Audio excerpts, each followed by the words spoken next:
এই যে মেয়ে, একটু দেখে চলতে পারেন না? এটা কি মাছের বাজার পেয়েছেন নাকি? আপনি কি অন্ধ নাকি? এত বড় করিডোরেও ধাক্কা মারলেন, নাকি ইচ্ছে করে ধাক্কা মেরেছেন? আমার দোষ নাকি? আপনারাই তো দল বেঁধে গল্প করছেন আর এমনভাবে হাঁটছেন যেন এই করিডোরটা আপনাদের ব্যক্তিগত সম্পত্তি। ধাক্কা তো লাগবেই। আপনি জানেন আমি কে? এই ভার্সিটিতে সবাই আমাকে চেনে। বাহ, আপনার পরিচিতি আপনার কাছেই রাখুন। রাস্তায় বেরোলে সাধারণ মানুষ চেনাটাই যথেষ্ট। আর জানার কোনো আগ্রহ নেই। শুধু এটাই বলবো, একটু সাবধানে হাঁটুন, নিজের খেয়াল রাখতে শিখুন। তার হাত শক্ত হয়ে এলো। তখন নিধির বান্ধবী রিয়া বলে, নিধি, বাদ দে তো, ভুলটা কিন্তু আমাদেরই ছিল। না, ওকে আমি ছাড়বো না। এত বড় সাহস! আমাকে চেনে না? দেখিয়ে দেব নিধি চৌধুরী কি জিনিস। আরে তোরা যাই বলিস, ছেলেটা কিন্তু অনেক হ্যান্ডসাম। এই সাদিয়া, তুই চুপ করবি? ছেলেটাকে আগে কখনো ভার্সিটিতে দেখিনি, মনে হয় নতুন ভর্তি হয়েছে। হুম, ঠিক বলেছিস। না হলে নিধির সাথে এইভাবে কথা বলার সাহস পেত না। আরে ছেলেটা তো আর ভুল কিছু বলে নাই, আমরাই তো অন্য দিকে তাকিয়ে হাঁটছিলাম। আর একটা কথাও নয়, আমি এই ছেলেটার ব্যাপারে আর কোনো কথা শুনতে চাই না। এখন ক্লাসে চল। আচ্ছা চল। নিধি ক্লাসে গিয়েও শান্ত হতে পারছিল না। সেই ছেলেটার অথত্যপূর্ণ কথাগুলো তার মাথায় ঘুরপাক খাচ্ছিল। ক্লাসের লেকচারেও তার মন বসছিল না। বারবার শাওনের মুখটা তার চোখের সামনে ভেসে উঠছিল।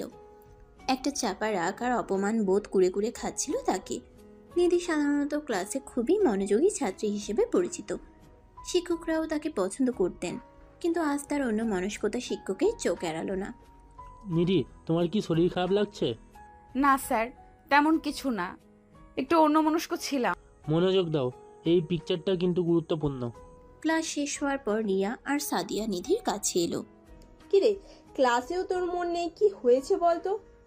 আর বলিস না, এই ছেলেটার কথা মনে হলেই আমার রক্ত গরম হয়ে যাচ্ছে। এত স্পর্ধা! ধুর, বাদ দে তো। হয়তো ছেলেটা সত্যিই খেয়াল করেনি, আর তুইও একটু বেশি রিয়াক্ট করেছিস। বেশি রিয়্যাক্ট করেছি? আমার সাথে এইভাবে কথা বলার সাহস পায় কি করে? তোরা দেখে নিস, আমি এর একটা বিহিত করবই। তুই কি করতে চাস? আবার গিয়ে ঝগড়া করবি নাকি? প্লিজ নিধি, ঝামেলা বাড়াস না। না, ঝগড়া নয়, আমি অন্যভাবে এর জবাব দেব। দেখিস কি হয়। সেদিন নিধি আর কোনো কথা বাড়ালো না। তবে তার চোখে মুখে একটা প্রতিশোধের আগুন জ্বলছিল। সে মনে মনে শাওনকে উচিত শিক্ষা দেওয়ার পরিকল্পনা করতে শুরু করলো। ভার্সিটিতে তার যথেষ্ট প্রভাব ছিল। সিনিয়র জুনিয়র অনেকেই তাকে সমীহ করে চলত। সে পরিচিতি আর ক্ষমতাকে সে ব্যবহার করতে চাইল শাওনের বিরুদ্ধে। পরের কয়েকদিন নিধি শাওনের খোঁজ খবর নেওয়ার চেষ্টা করলো। রিয়া আর সাদিয়ার কাছে জানতে চাইলো তারা ছেলেটিকে দেখেছে কিনা, কিন্তু কেউই শাওনের কোনো নতুন খবর দিতে পারলো না।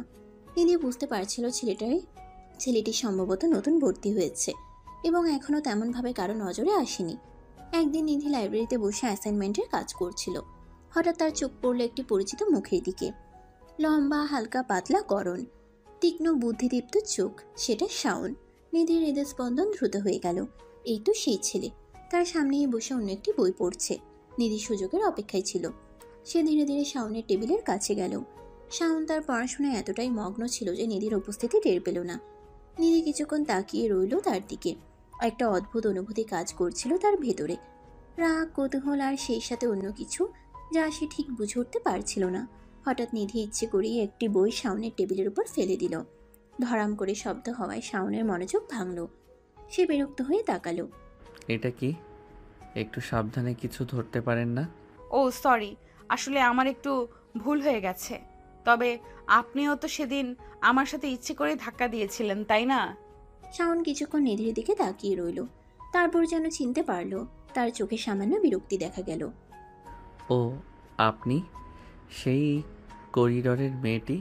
দেখুন, আমি সেদিনও বলেছি আমার কোনো ইচ্ছে ছিল না ধাক্কা দেওয়ার। ভিড়ের মধ্যে এমন হতেই পারে। ভিড়? করিডোরটা তো প্রায় ফাঁকা ছিল, আর আপনার কথা বলার ধরনটাও খুব একটা ভদ্র ছিল না। দেখুন, আমি তর্কে যেতে চাই না, আমার কাজ আছে। এই বলে শাওন আবার তার বইয়ের দিকে মনোযোগ দিল। নিধি অবাক হয়ে গেল। এই ছেলেটা এত সহজে তাকে এড়িয়ে যাচ্ছে, তার পরিস্থিতির এতটুকুও ভয় নেই। নিধির জেদ আরও বেড়ে গেল, সে শাওনকে এত সহজে ছাড়বে না। নিধি একটি চেয়ার টেনে শাওনের টেবিলের সামনে বসলো। আপনার নামটা জানতে পারি? কেন? জানার কি দরকার? এমনি ভার্সিটিতে নতুন মুখ দেখলে একটু কৌতূহল তো জাগেই। আমার নাম শাওন। এবার আপনি যেতে পারেন, আমার পড়াশোনার ক্ষতি হচ্ছে। শাওন, সুন্দর নাম। আপনি কোন বিভাগে পড়েন? সেটা জেনে আপনার কি হবে? আরে বাবা, এত রাগ কেন? আমি তো শুধু কথা বলতে চাইছি। ভার্সিটিতে একা একা লাগে, আমার সাথে বন্ধুত্ব করতে পারেন। আমার অনেক বন্ধু আছে। আপনার সাথে বন্ধুত্ব? যেই মেয়ে করিডোরে সামান্য ধাক্কা লাগাতেই এত রাগ দেখাতে পারে, তার সাথে বন্ধুত্ব করার কোনো আগ্রহ আমার নেই। মানুষ পরিস্থিতির শিকার হয়। সেদিন আমারও খারাপ লাগছিল, তবে আপনি যেভাবে কথা বলছিলেন সেটা মোটেও উচিত হয়নি। যাই হোক, পুরনো কথা বাদ দিন। এখন আপনি জানতো, সত্যিই আমার কাজ আছে। নিধি বুঝলো সহজে এই ছেলের কাছ থেকে কিছু আদায় করা যাবে না, তবে সে হাল ছাড়ার পাত্রী নয়। শাওনের অদত্ত তাকে আরও বেশি করে তার দিকে আকৃষ্ট করছিল। অবশ্য সেটা ঠিক কী ধরনের আকর্ষণ তা নিধি নিজেও বুঝতে পারছিল না, তবে শাওনকে জব্দ করার একটা তীব্র আকাঙ্ক্ষা তার মনে জেগেছিল। নিধি চেয়ার ছেড়ে উঠে দাঁড়ালো। যাওয়ার আগে শাওনের দিকে তাকিয়ে রহস্যময়ী হাসি হেসে বলল, ঠিক আছে শাওন, আজ না হয় গেলাম, তবে খুব শীঘ্রই আবার দেখা হবে। শাওন কোনো উত্তর দিল না, সে আবার তার বইয়ে ডুবে গেল। নিধি লাইব্রেরি থেকে বেরিয়ে এলো। তার মাথায় তখন নতুন এক পরিকল্পনা ঘুরপাক খাচ্ছে। শাওনের অদত্ত ভাঙতে হলে তাকে অন্য পথ ধরতে হবে, আর সেই পথটা কী হবে তা খুব শীঘ্রই সে ঠিক করে নেবে। কি রে নিধি, সত্যি করে বল তো, এতক্ষণ ধরে তুই আর ওই ছেলেটা লাইব্রেরিতে কি ফিস করছিলি? তোকে তো আগে কখনো কোনো ছেলের সাথে এভাবে হাসি মুখে কথা বলতে দেখিনি, বিশেষ করে সেই ছেলেটার সাথে যার সাথে তোর করিডোরে অমন একটা ঝগড়া হলো। আমরা তো ভেবেছিলাম তুই ওকে দেখলেই তেড়ে যাবি। আরে বাবা, তোরা যা ভাবছিস ব্যাপারটা ঠিক তেমন নয়। আসলে আমি আমি আমি তো শাওনের প্রেমে পড়ে গেছি। এই সায়নটা কে? সে যে নতুন ছেলেটা যার সাথে তোর সেদিনকে ধাক্কা লেগেছিল? বিশ্বাস হচ্ছে না। হ্যাঁ, ওই প্রথম দেখাতেই কেমন যেন একটা ভালো লাগা কাজ করছিল। আর আজ লাইব্রেরিতে ওর সাথে কথা বলার পরে মনে হলো আমার মনে যা এতদিন ধরে চাপা ছিল সেটাই যেন এতদিনে খুঁজে পেলাম। আল্লাহ, আমি কি সত্যি শুনছি? নিধি Chowdhury the ragi girl of varsity একটা ছেলের প্রেমে পড়েছে? এটা কি সত্যি? আমি কি স্বপ্ন দেখছি নাকি? তুই একটা ছেলের প্রেমে পড়লি? এটা তো অবিশ্বাস্য। কেন, আমি কি মানুষ না? আমার কি কারোর ভালো লাগতে পারে না? প্রেম তো কারোর জীবনে হঠাৎ করেই আসতে পারে, তাই না? অবশ্যই পারে, কিন্তু তোর ক্ষেত্রে ব্যাপারটা একটু অন্যরকম না। তুই তো কোনো ছেলেকে পাত্তা দিস না। যারা সাহস করে তোকে প্রপোজ করার চেষ্টা করেছে তাদের কি হাল করেছিস সেটা তো আমরা ভালো করেই জানি। প্রেম করা তো দূরের কথা, তুই তো তাদের ধারে কাছেও ঘেঁষতে দিস না। মনে আছে সেই আকাশ? বেচারা তোকে 1 সপ্তাহ হসপিটালে ছিল। আরে, আমার তো একদমই বিশ্বাসই হচ্ছে না নিধি প্রেম করছে।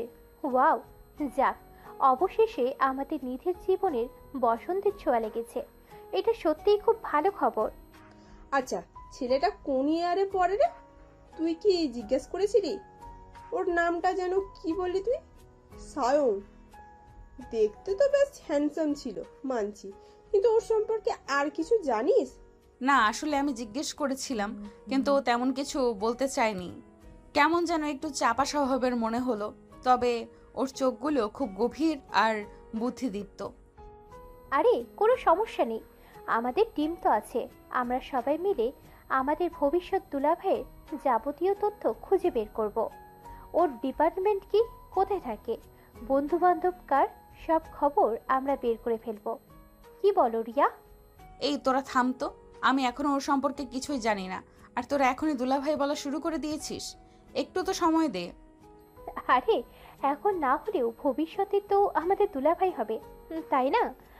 তাই আমরা আগে থেকে একটু প্র্যাকটিস করে রাখি, যখন সব পাকা হয়ে যাবে তখন আর নতুন করে শিখতে হবে না তো। এই কথা শুনে রিয়া আর নিধি দুজনেই হেসে উঠল। নিধির মুখে হালকা লজ্জার আভা থাকলেও তার চোখে এক নতুন স্বপ্ন আর ভালো লাগার ঝিলিক দেখা যাচ্ছিল। তার আগে আর কঠিন মনের কোথাও যেন ভালোবাসার এক নতুন চারাগাছ অঙ্কুরিত হতে শুরু করেছে। এভাবেই দিনটি শেষ হয়ে যায়। পরের দিন নিধি এবং তার বান্ধবীরা ভার্সিটিতে এসেই শাওনের ব্যাপারে সব তথ্য বের করার জন্য আলোচনা শুরু করে। আজ যে করেই হোক আমাদের দুলাভাই সব খবর বের করতেই হবে। নিধি, তুই একদম চিন্তা করিস না। হ্যাঁ রে নিধি, আমরা আছি তো, দেখবি ঠিক খুঁজে বের করব ছেলেটা কোন ডিপার্টমেন্টে কোন ক্লাসে পড়ে। কিন্তু যদি খুঁজে না পাই? কাল লাইব্রেরিতে কথা বলার পর থেকে আমার মনটা কেমন অস্থির লাগছে। আরে বাবা, এত চিন্তা করিস না তো, এত বড় ভার্সিটি, কোথাও না কোথাও তো নিশ্চয়ই আছে। চল আমরা ভাগ হয়ে খুঁজি। এরপর নিধি ও তার বান্ধবীরা কিছুক্ষণ বিভিন্ন ক্লাসে শাওনকে খুঁজে বেড়ায়, কিন্তু তারা কোথাও শাওনকে খুঁজে পায় না। হতাশ হয়ে তারা তাদের ক্লাসে চলে যায়। ক্লাসের ফাঁকে তাদের মধ্যে কিছুক্ষণ কথা হয়। ধুর, ছেলেটা যেন কোথায় গায়েব হয়ে গেল।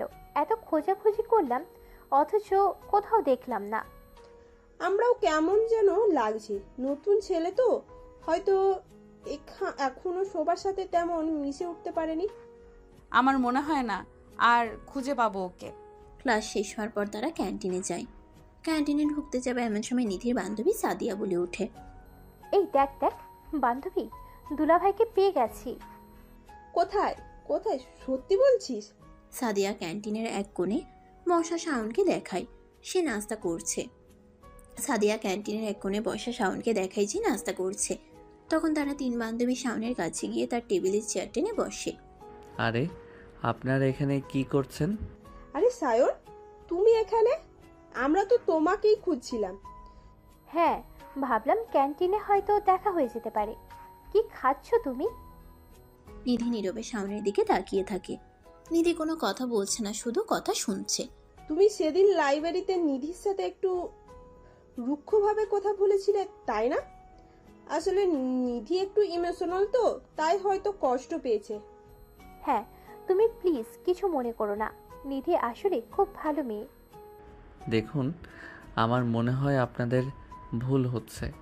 সামান্য একটা ধাক্কা লাগা নিয়ে এত কথা বলার তো কিছু নেই। আর আপনারা আমাকে কেন এত মনোযোগ দিচ্ছেন সেটাও বুঝতে পারছি না। আরে বাবা, এত ফর্মালিটি কেন? আমরা তো এখন থেকে না, মানে আমরা আপনার বন্ধু হতে চাই।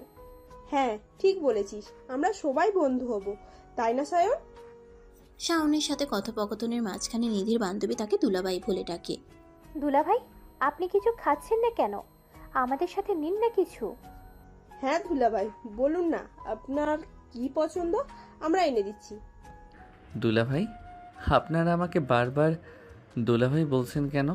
এর মানে কি? রিয়া ও সাদিয়া একে অপরের দিকে তাকিয়ে মুচকি হাসে এবং কথাটা এড়িয়ে যায়। ও কিছু না, এমনিই বলছিলাম। পুরো কথোপকথনে নিধি শুধু শাওনের দিকে মুগ্ধ হয়ে তাকিয়ে থাকে। সে যেন কথা বলার ভাষাই হারিয়ে ফেলেছে। শাওনের ব্যক্তিত্ব আর তার স্পষ্ট কথা বলার ভঙ্গি নিধিকে গভীরভাবে আকৃষ্ট করে। আমার কাজ আছে, আমি এখন যাচ্ছি। এই যে শুনুন, কোনো তথ্যই তো আমাদেরকে বললেন না, শুধু এটা তো বলে যান যে আপনি কোন ইয়ারে আর কোন সেকশনে পড়েন। আমি অনার্স সেকেন্ড ইয়ারে ইংলিশ সেকশনে পড়ি। এটা বলেই শাওন সেখান থেকে চলে যাওয়ার পরেই নিধি হতাশ স্বরে বলে ওঠে, হায় রে বান্ধবী, প্রেম করার আগেই যেন ছ্যাঁকা খেলাম। কেন, কি হয়েছে আবার? অমন মুখ শুকনো করে বলছিস কেন? তুই তো শুনলি শাওন কি বলল। ও অনার্স দ্বিতীয় বর্ষে পড়ে, মানে ও আমার থেকে আরো 1 বছরের ছোট। নিধির বান্ধবীরা তখন তাকে বোঝানোর চেষ্টা করে। রিয়া বলে, ছোট হয়েছে তো কি হয়েছে, ভালোবাসতে তো আর বয়স দিয়ে হয় না, তাই না? মনের মিলটাই তো আসল। কিন্তু সমাজ আর পরিবার যদি পরে আমাদেরকে মেনে না নেয়, সেটা তো আরো কষ্টের হবে। শোন নিধি, সমাজ আর পরিবারের কথা ভেবে নিজের ভালোবাসাকে বিসর্জন দেওয়ার কোনো মানেই হয় না। যদি সত্যি ভালোবাসিস তাহলে সব বাধা পেরোনোর সাহস রাখিস। হ্যাঁ নিধি, রিয়া একদম ঠিক কথা বলছে। তোর উচিত তোর ভালোবাসার পথে এগিয়ে যাওয়া। বয়সটা কোনো ব্যাপার না। বান্ধবীদের কথা নিধিকে আরো সাহস যোগায়। সে মনে মনে আরো শক্ত হয়। হ্যাঁ, তোরা ঠিক বলেছিস। আমি যেহেতু শাওনকে পছন্দ করেছি, আমি ওকে নিজের করেই ছাড়বো। আমি পরিবার এবং সমাজ কারোর কথা ভেবে আমার ভালোবাসাকে দূরে ঠেলে দিতে পারবো না। তখন নিধির বান্ধবীরা তার কথাই সম্মতি জানায় এবং তাকে সমর্থন করে। নিধি এবং তার বান্ধবীরা ভার্সিটির ক্যান্টিনের সামনে দিয়ে হেঁটে যাচ্ছিল। তখন রিয়ার চোখ পড়ে ক্যান্টিনের ভেতরে বসা শাওনের দিকে। ওই দেখ, ওইটাই সায়ন না? নিধির সাথে সাথেই ক্যান্টিনের ভিতরে তাকায়। হ্যাঁ, সত্যিই তো শাওন। নিধি, তোর এখন উচিত সায়নের সাথে গিয়ে কথা বলা। এইটাই সেরা সময়। দেখ, ওখানে তেমন কেউ নেই। সায়ন একা বসে নাস্তা করছে। তুই এখন যা, গিয়ে ওকে মানানোর চেষ্টা কর। আমরা বাহিরে আছি, তোর জন্য অপেক্ষা করব। যা তো। নিধি তার বান্ধবীদের কথাই সম্মতি জানায় এবং ধীরে ধীরে ক্যান্টিনের ভিতরের দিকে এগিয়ে যায়। তার হৃদয় স্পন্দন ক্রমশ বাড়তে থাকে। এই প্রথম সে কোনো ছেলের সাথে এইভাবে কথা বলতে যাচ্ছে, তাও আবার সেই ছেলেকে যার অধত্বে সে প্রথমে বিরক্ত হয়েছিল, আর এখন যার প্রতি তার হৃদয়ে এক নতুন অনুভূতির জন্ম হয়েছে। নিধি তখন শাওনের টেবিলের কাছে গিয়ে অনুমতি চায়। এখানে বসতে পারি? শাওন নিধির দিকে তাকিয়ে মুহূর্তের জন্য থামে, তবে কোনো উত্তর না দিয়ে চোখ নামিয়ে আবার তার নাস্তায় মনোযোগ দেয়। নিধি দ্বিধা কাটিয়ে নিজেই একটি চেয়ার টেনে শাওনের পাশে বসে পড়ে। তুমি এত গম্ভীর হয়ে থাকো কেন সব সময়? একটু হাসতে পারো না? হাসি তো মানুষের মুখকে আরো সুন্দর করে তোলে। আমার হাসিতে আপনার কি? আর আমার মুখ সুন্দর না অসুন্দর সেটা তো আমার ব্যক্তিগত ব্যাপার। দেখো, সেদিন করিডোরে যা কিছু হয়েছে তার জন্য আমি দুঃখিত। আসলে আমারও একটু তাড়াহুড়ো ছিল। ভুল তো মানুষেরই হয়, তাই না? তুমি কি আমার বন্ধু হবে? অন্ততপক্ষে একজন সাধারণ পরিচিত তো হতে পারি। বন্ধু? আপনার সাথে বন্ধুত্ব করার তো কোনো কারণই দেখছি না। আমাদের মধ্যে তো কোনো মিল নেই। আপনি আপনি অন্যরকম। অন্যরকম মানে? খারাপ কিছু বলছো? খারাপ বা ভালো সেটা বিচারের ভার আমার নয়। তবে হ্যাঁ, আপনি আত্মবিশ্বাসী এবং কিছুটা কর্তৃত্বপূর্ণ বলে মনে হয়। আমার শান্ত স্বভাবের সাথে আপনার ব্যক্তিত্ব মেলে না। তাই বলে বন্ধুত্ব হবে না? বন্ধুত্ব তো আলাদা মানুষদের মধ্যেই বেশি জমে। একে অপরের কাছ থেকে নতুন কিছু শেখা যায়। তুমি কি একটু সুযোগও দেবে না? সুযোগ? কিসের সুযোগ? আমি তো কারোর কাছে কোনো ভুল করিনি যে আমাকে সুযোগ দিতে হবে। আর আমি একা থাকতে পছন্দ করি। একা থাকতে পছন্দ করো বুঝি? কিন্তু একা থাকাটা তো মাঝে মাঝে একঘেয়ে লাগে। বন্ধু থাকলে কথা বলা যায়, মনের ভাবনা শেয়ার করা যায়। তুমি কি কখনো অনুভব করো না যে কারোর সাথে একটু কথা বলা দরকার? অনুভব করি, তবে সবার সাথে সব কিছু বলা যায় না। আর আমি যাদের সাথে মিশি তারা আমার জগৎটা বোঝে। না, আমি বুঝি না। তুমি না জেনে কিভাবে বলছো? হয়তো আমি তোমার ভাবনার থেকেও বেশি বুঝতে পারবো। একটু বিশ্বাস করে দেখো না। বিশ্বাস? এত সহজে কাউকে বিশ্বাস করা যায় না, বিশেষ করে আপনার মতো হঠাৎ করে আসা মানুষদের। হঠাৎ করে আসা? ভার্সিটিতে তো আমরা একই সাথে পড়ি। পরিচয়টা হঠাৎ করেই হয়েছে, কিন্তু বন্ধুত্ব তো ধীরে ধীরে গড়ে তোলা। তুমি কি সত্যি এত কঠিন? কঠিন নই, তবে আমি আমার নিজের মতো থাকতে ভালোবাসি। কারো অযাচিত মনোযোগ আমার পছন্দ নয়। আমি কি তোমার কাছে অযাচিত মনে হচ্ছি? আমার তো মনে হচ্ছে আমরা ভালো বন্ধু হতে পারি। আমার মনে হয় না।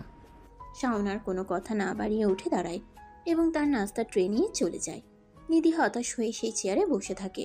ঠিক তখনই নিধির বান্ধবীরা তার কাছে এগিয়ে আসে। নিধির বান্ধবী রিয়া তার কাঁধে হাত রাখে। হ্যাঁ, তোরা কখন এলি? হ্যাঁ, দেখলাম তো। তুই পারলি না, তাই না? আমি কষ্ট পাবো কেন? আমরা তোর মনের কথা বুঝি নিধি। তুই আমাদের থেকে কিছু লুকানোর চেষ্টা করিস না। ও কি কখনো আমার হবে না? আরে পাগলি, এত সহজে হাল ছেড়ে দিবি? আমরা তো আছি তোর সাথে, দেখবি সব ঠিক হয়ে যাবে। একদম ঠিক বলেছিস রিয়া। নিধি, তুই এত সহজে ভেঙে পড়লে চলবে না। আমরা তোকে সাহায্য করব। আমরা সবাই মিলে সায়নের মন জয় করব। তোরা সত্যি আমার বেস্ট ফ্রেন্ড। তোদের ছাড়া আমি কি করতাম জানি না।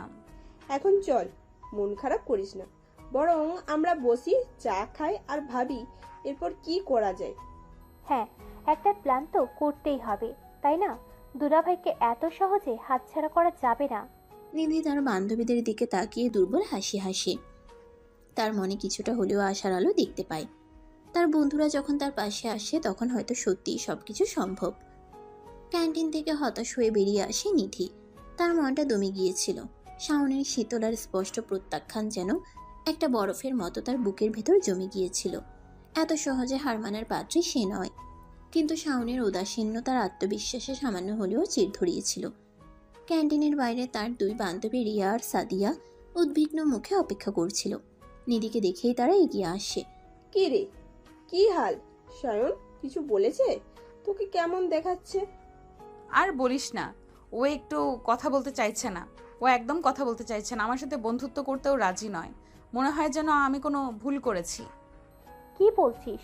এমন তো হওয়ার কথা না। তুই এত চেষ্টা করলি, আরও কিছুই বললো না? বলেছে তো, তবে যা বলেছে তাতে আমার মন আরো খারাপ হয়ে গেছে। ওনাকে একা থাকতে ভালোবাসে, আর আমার মনোযোগ ওর পছন্দ না। মনে হলো যেন আমি জোর করে ওর জীবনে ঢুকতে যাচ্ছি। রিয়া নিধির হাত ধরে তাকে সান্ত্বনা দেয়। ধুর পাগলি, তুই একদম ভেঙে পড়িস না। হয়তো ছেলেটা একটু অন্যরকম, সবার মন মতন তো আর একরকম হয় না, তাই না? তুই হাল ছাড়লে চলবে না, আমরা তো আছি তোর সাথে। একদম ঠিক বলেছিস রিয়া। নিধি, তুই এত সহজে দমে গেলে তো হবে না। আমরা তোকে চিনি, তুই যা চাস তা আদায় করে ছাড়িস। একটা ছেলের জন্য তুই এত সহজে ভেঙে পড়বি? এটা তো বিশ্বাসের যোগ্য নয়। না, আমি ভাঙবো না। আমি ওকে পছন্দ করি, এটা সত্য। আর আমি এত সহজে হাল ছাড়ার মেয়েও না। ও যদি একা থাকতে ভালোবাসে তাহলে আমি ওর একাকিত্বের সঙ্গী হব। যদি আমার মনোযোগ ওর পছন্দ না হয় তাহলে আমি ধীরে ধীরে ওর অভ্যাসে পরিণত হব। ও দেখবে নিধি চৌধুরী যা চায় তা সে পায়। এই তো আমার গুড গার্ল, এটাই তো আসল রূপ। চল এবার একটা ভালো প্ল্যান করা যাক। কিভাবে আমরা সায়নের বরফ গোলাতে পারি সেটা নিয়েই ভাবতে হবে। হ্যাঁ, এবার অন্যভাবে চেষ্টা করতে হবে। সরাসরি বন্ধুত্ব করতে চাইলে যদি ও রাজি না হয়, তাহলে অন্য কোনো পথ খুঁজে বের করতে হবে। হয়তো ওর কোনো দুর্বল দিক আছে যেটা আমরা কাজে লাগাতে পারি। দুর্বল দিক? শাওনের মধ্যে তো তেমন কিছু চোখে পড়েনি। ও তো বেশ আত্মবিশ্বাসী আর নিজের জগতে থাকে। তবে হ্যাঁ, ওর চোখগুলো খুব গভীর, মনে হয় যেন অনেক কিছু লুকিয়ে রেখেছে ভেতরে। গভীর চোখ মানেই রহস্যময় মন, আর রহস্য ভেদ করতে তো আমরা ওস্তাদ। চল প্রথমে ওর সম্পর্কে আরো কিছু তথ্য জোগাড় করা যাক। কোনো ধরনের বই পড়ে, কোথায় সময় কাটায়, ওর বন্ধু বান্ধব কারা, এইসব জানতে পারলে হয়তো আমরা একটু সূত্র খুঁজে পাবো। হ্যাঁ, রিয়া ঠিক বলেছে।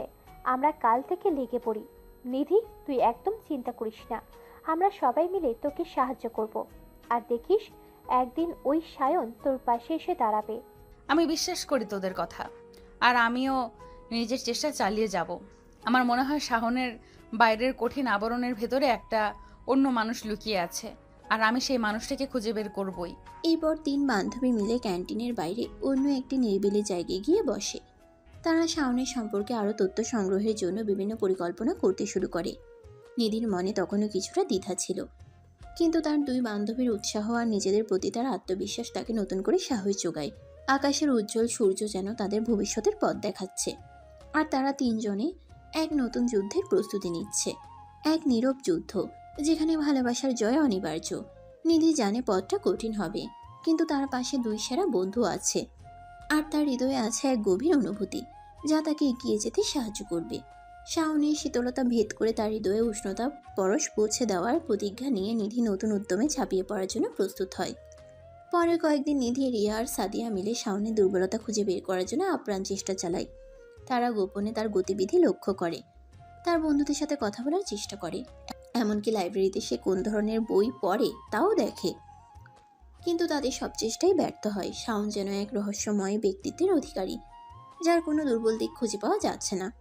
সে নিজের মতো থাকে, ক্লাসে মনোযোগ দেয়, আর অবসর সময়ে হয় বই পড়ে, না হয় একা ঘুরে বেড়ায়।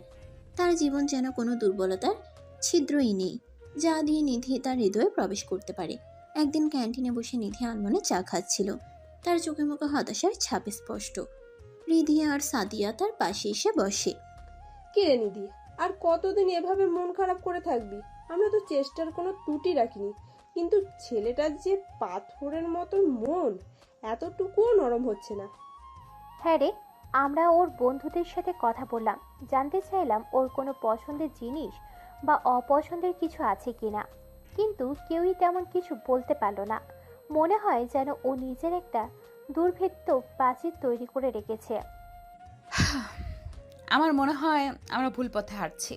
এভাবে জোর করে কারো দুর্বলতা খুঁজে বের করে তাকে নিজের দিকে টানা, এটা ঠিক না। আমি আসলে এটা চাইও না। তাহলে তুই কি চাস? তুই না বললি ওকে নিজের করে পেতে চাস? হ্যাঁ, চেয়েছিলাম, কিন্তু এখন মনে হচ্ছে আমি চাই শাওন নিজের থেকে আমাকে পছন্দ করুক, আমাকে ভালোবাসুক। জোর করে কখনো ভালোবাসা হয় না, তাই না? আমি চাই ও আমার ভেতরের মানুষটাকে দেখুক, আমার ভালোবাসার গভীরতা অনুভব করুক। এইভাবে ওর দুর্বলতা খুঁজে ওকে বাধ্য করার চেষ্টা করাটা আমার কাছে কেমন যেন অন্যায় মনে হচ্ছে। তার মানে তুই হাল ছেড়ে দিয়েছিস? রাগী গুন্ডা মেয়েটা যে একবার যা ঠান করে তা করেই ছাড়ে, সে আজ একটা ছেলের জন্য এত সহজে ভেঙে পড়ছে? এটা মানা যায় না। না, আমি হাল ছাড়িনি। আমার চাওয়ার ধরনটা পাল্টেছে। আমি এখন চাই শাওন আমাকে বুঝুক, আমার প্রতি আকৃষ্ট হোক স্বাভাবিকভাবে। আমি চাই আমাদের মধ্যে একটা সত্যিকারের ভালোবাসার সম্পর্ক গড়ে উঠুক, কোনো জোর জবরদস্তি নয়। কিন্তু সেটা কিভাবে হবে? ও তো তোর সাথে কথাই বলতে চায় না, তুই কাছে গেলে এড়িয়ে যায়। কিভাবে তুই ওর মন জয় করবি? আমি জানি না, তবে আমি চেষ্টা করব। আমি আমার ব্যবহার পাল্টাবো, ওর পছন্দের জিনিসের প্রতি আগ্রহ দেখাবো, ওর সাথে স্বাভাবিকভাবে কথা বলার চেষ্টা করব। হয়তো ধীরে ধীরে ও আমার ভেতরের মানুষটাকে দেখতে পাবে। আর যদি তাতেও কাজ না হয়, তাহলে হয়তো বুঝবো আমাদের দুজনের পথ সত্যিই আলাদা।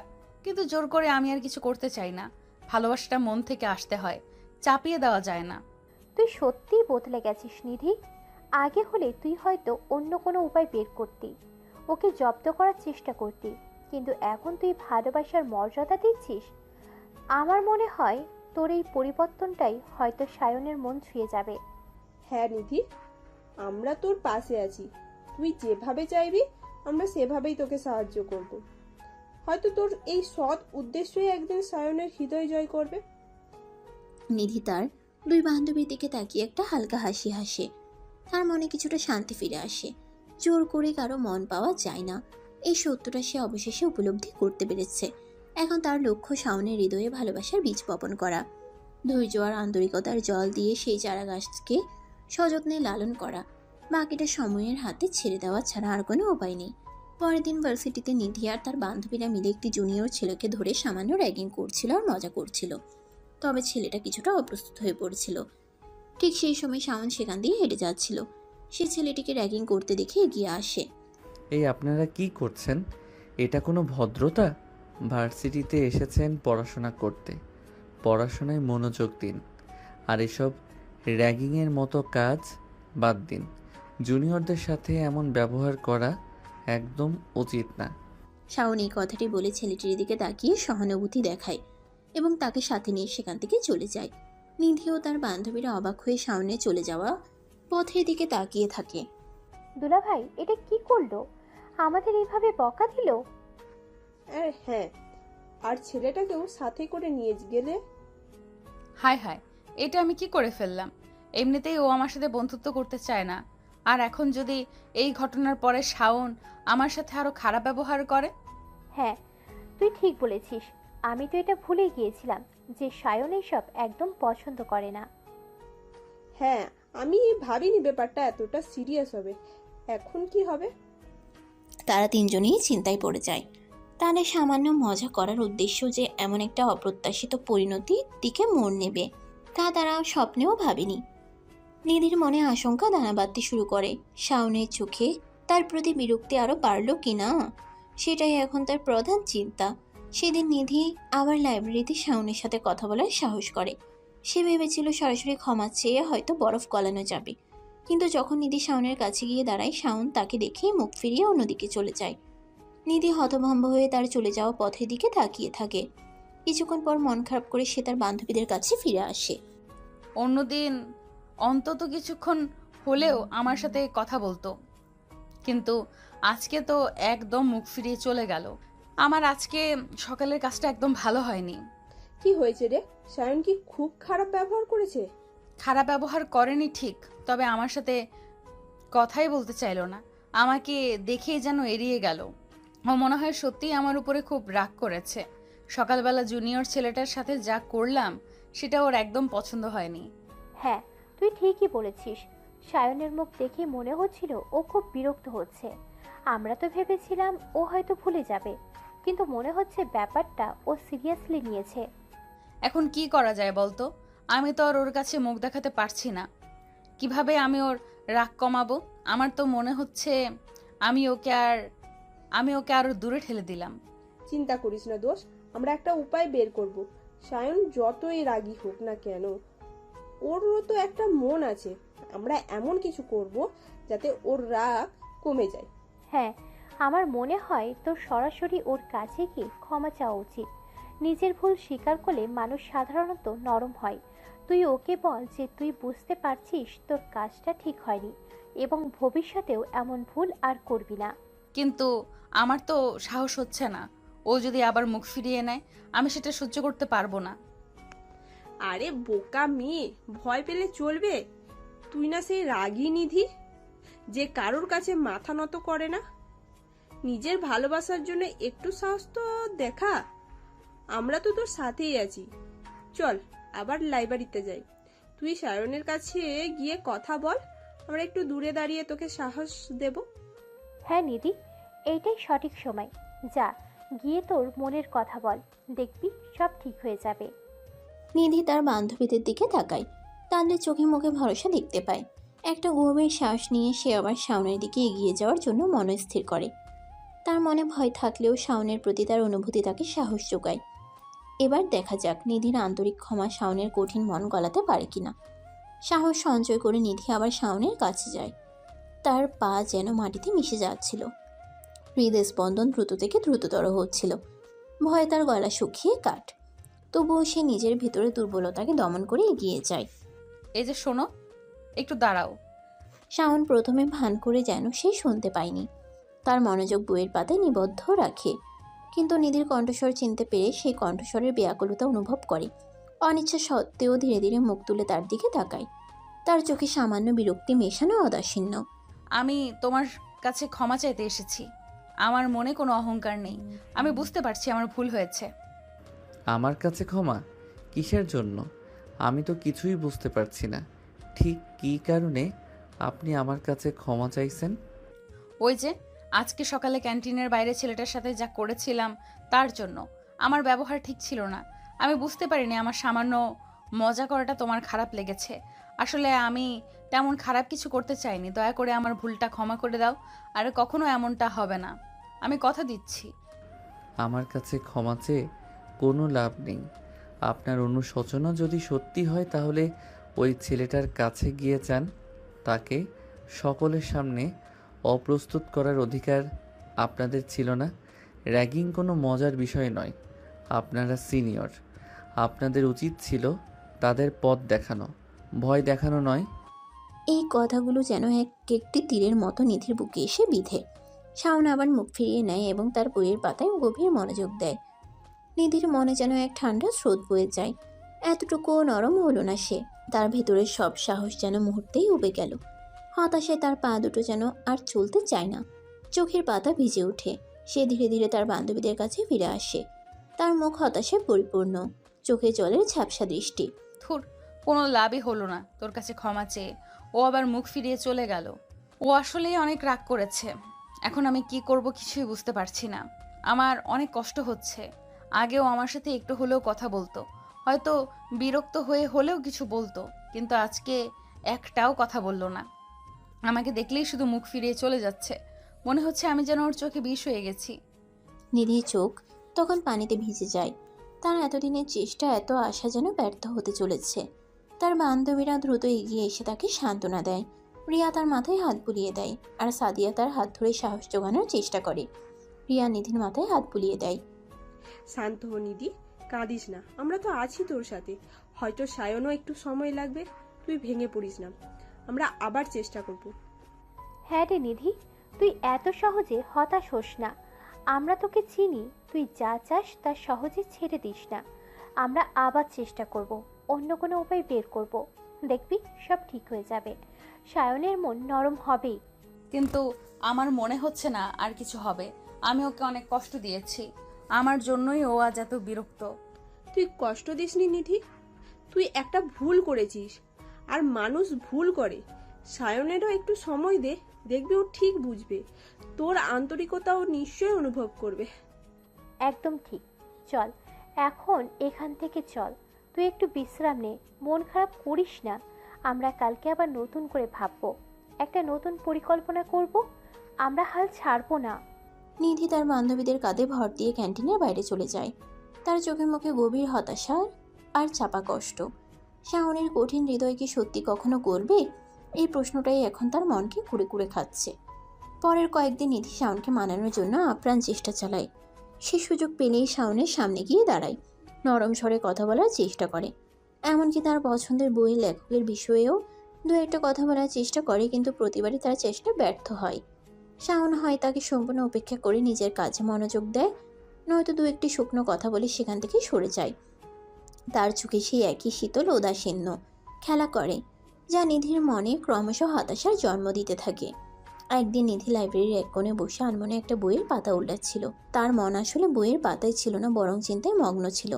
কিভাবে শাওনের বরফ গলাবে, সেটাই তার মাথায় ঘুরপাক খাচ্ছিল। হঠাৎ তার পাশে কারো উপস্থিতি অনুভব করে সে মুখ তুলে তাকায়। শাওন তার টেবিলের অন্য চেয়ারে বসে একটা বই খুলেছে। নিধির হৃদয় স্পন্দন মুহূর্তের জন্য থমকে যায়। এই সুযোগ। শাওন, শাওন প্রথমে ভান করে যেন শোনেনি, কিন্তু নিধির কণ্ঠস্বর চিনতে পেরে অনিচ্ছা সত্ত্বেও তার দিকে তাকায়। আমি আসলে তোমার সাথে কিছু কথা বলতে চাইছিলাম, যদি তোমার আপত্তি না থাকে। আমার এখন কথা বলার সময় নেই। কিন্তু এটা খুব জরুরি ছিল। আমার কাছে আপনার কোনো কথাই জরুরি হতে পারে না। এই স্পষ্ট প্রত্যাখ্যান নিধির বুকে ছুরির মতো লাগে। তার চোখের কোণে জল চিকচিক করে ওঠে। সে আর কথা বাড়ানোর সাহস পায় না। নীরবে সেখান থেকে উঠে নিজের বান্ধবীদের কাছে চলে যায়। তার মন বেদনায় ভরা। অন্য একদিন নিধি ক্যান্টিনে শাওনের জন্য অপেক্ষা করছিল। সে ভেবেছিল হয়তো খাওয়ার সময় শাওন কিছুটা হলেও নরম হবে। শাওন যখন ট্রে হাতে একটি টেবিলের দিকে যাচ্ছিল, নিধি দ্রুত তার কাছে এগিয়ে যায়। শাওন, একটু দাঁড়াও। কি ব্যাপার বলুন তো, আবারও কি বলতে চান? আমি শুধু জানতে চাইছিলাম তুমি কেমন আছো। আমি ভালো আছি। আপনার আর কিছু জানার নেই তো? নিধি কিছু বলার আগেই শাওন তার টেবিলে গিয়ে বসে এবং খাওয়া শুরু করে। নিধি অপমানে লাল হয়ে সেখান থেকে সরে আসে। তার মনে হয় শাওন যেন তাকে রীতিমতো ঘৃণা করে। প্রতিটি ব্যর্থ চেষ্টায় নিধির মনোবল ভেঙে যেতে থাকে। তার মনে প্রশ্ন জাগে, কেন শাওন তার প্রতি এত নির্দয়? কেন সে একটু সুযোগ দিচ্ছে না নিজেকে প্রমাণ করার? তার বান্ধবীরা তাকে সান্ত্বনা দেয়, নতুন নতুন উপায়ের কথা বলে, কিন্তু নিধির মনে ক্রমশ সন্দেহ দানা বাঁধতে থাকে। হয়তো সত্যি তাদের দুজনের পথ আলাদা, হয়তো শাওনের হৃদয়ে তার জন্য কোনো স্থান নেই। পরের দিন সকালে নিধি ভার্সিটিতে এসে দেখে শাওন আমতলায় বসে আছে। তখনও ভার্সিটির ক্যাম্পাসে তেমন ভিড় হয়নি। শুনশান নীরবতা বিরাজ করছে। নিধি সুযোগ বুঝে সাবধানে শাওনের দিকে এগিয়ে যায়। শাওন যখনই তাকে দেখতে পেয়ে উঠে চলে যেতে উদ্যত হয়, নিধি দ্রুত তার হাত ধরে ফেলে। রাগী স্বরে শাওনকে আবার আমতলায় বসায়। যদি এখন এখান থেকে উঠে চলে যাওয়ার চেষ্টা করো তাহলে খুব খারাপ হয়ে যাবে। নিধিকে অপ্রত্যাশিতভাবে রেগে যেতে দেখে শাওন কিছুটা শান্ত হয়ে বসে পড়ে। তার চোখে বিস্ময়। তুমি কেন বোঝো না? তোমার সাথে বন্ধুত্ব করার জন্য আমি কি করছি, কত চেষ্টা করছি আমি। কিন্তু আমি তো আপনার সাথে বন্ধুত্ব করতে চাই না। আমার মনে হয় না আমাদের মধ্যে বন্ধুত্বের মতো কিছু হতে পারে। কিন্তু কেন? এমন কি আছে আমার মধ্যে যে তুমি আমার সাথে বন্ধুত্ব করতে চাও না?